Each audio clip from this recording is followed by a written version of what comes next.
analogy of Supreme. Supreme is like that girl, everybody want her, and she might give you her number, give you some play, might give you some pussy. She don't call you, you know what I'm saying? Like, she don't pick up the phone, like, you're like, oh, I thought you liked me. And it's like, nah, I really wasn't that into you.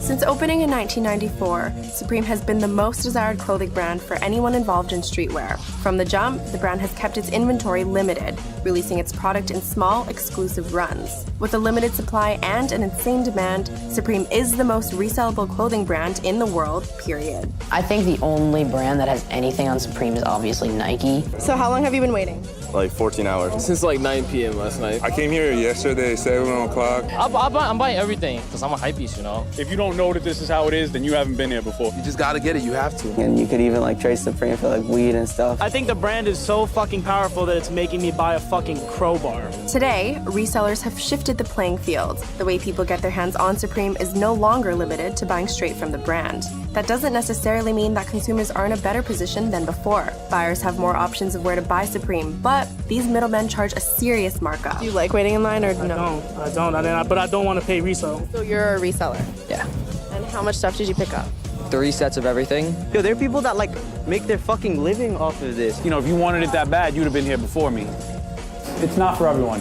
Everyone can try to be a reseller, but not everyone's going to be a reseller. It's difficult for anyone to put into words what makes Supreme so desirable, but it has, without a doubt, transcended its skateboarding roots and become the standard of contemporary cool. For any other streetwear brand, you've never seen Facebook groups, Instagram posts, Reddit threads. We need Supreme. Everything sells out as soon as it drops. These fucked up resellers will fuck up the market. This shit dog eat dog. Supreme is like the guy that doesn't say anything, and when he opens his mouth and says one word, it's the coolest shit you ever fucking heard.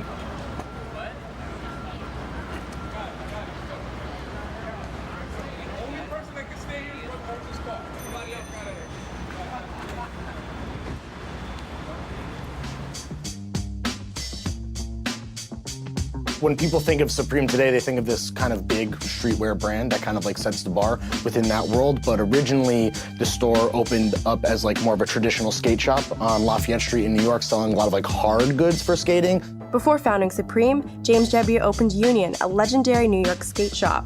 He then helped open the first New York location for notable streetwear brand Stussy in 1991. 3 years later, Supreme was born.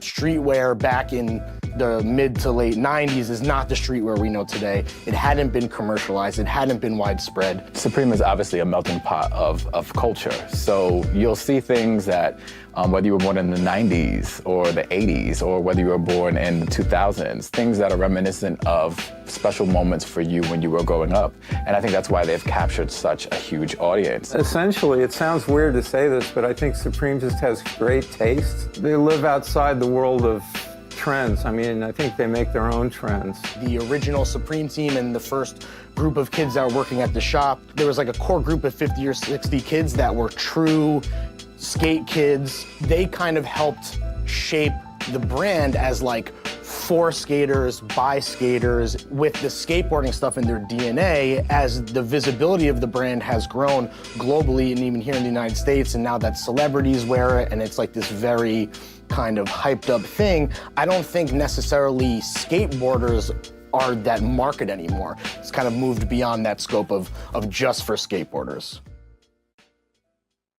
Supreme's greatest value and its greatest asset is restraint. I think there's a lot of things they could have done, you know, very early on, and probably could have blown it up and become, you know, really mass.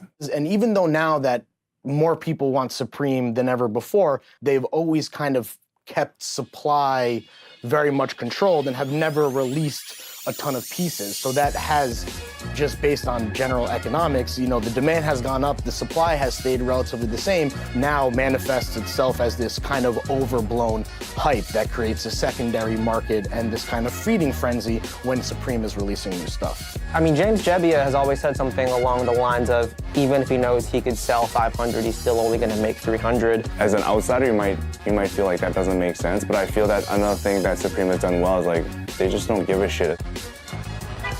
The thing that Supreme does different is that when something sells well, they never make it again. As opposed to other brands where if a model of clothes sells really well, they will continue making it until it dies out. Supreme, if something hits if like it hits off the fan and it's a blow up, they will never make it again in order for it to become hype. And that's what essentially makes the hype of Supreme. Producing things in large quantities is kind of a thing that is old hat and of the past. And I think a lot of businesses are starting to catch up to their business model, because when you make things in smaller quantities, of course, it makes it more special. It makes people want to have it even more. And the people that do get it, it brings up the value of those things. A lot of people will try to use limited edition as a selling point and as a marketing gimmick, where it's like, oh, you know, there's only one of X amount. For Supreme, it's just, that's how everything is. If you don't get something on the day it comes out, you might not ever get the chance to get it again. You have other skate companies like a Thrasher or Vans or any of these other skate companies that pop up and do have longevity, and Quicksilver, all these things that were great brands. You know, DC, they do great shit.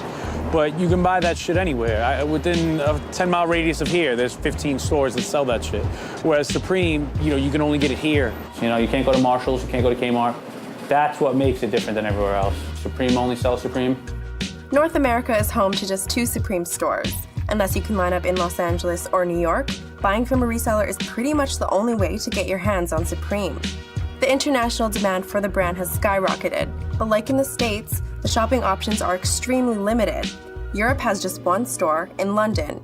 Asia has by far the largest demand and the most stores. Japan is home to all 6 of the continent's stores, with 3 located in Tokyo alone. What I have heard from folks that have access to the inside is that they're very hesitant to open more doors simply because they're unsure if they'll actually work within certain markets. I believe the truth to be is you can put a Supreme store in the middle of anywhere. You can put a Supreme store in Nebraska and kids will get there.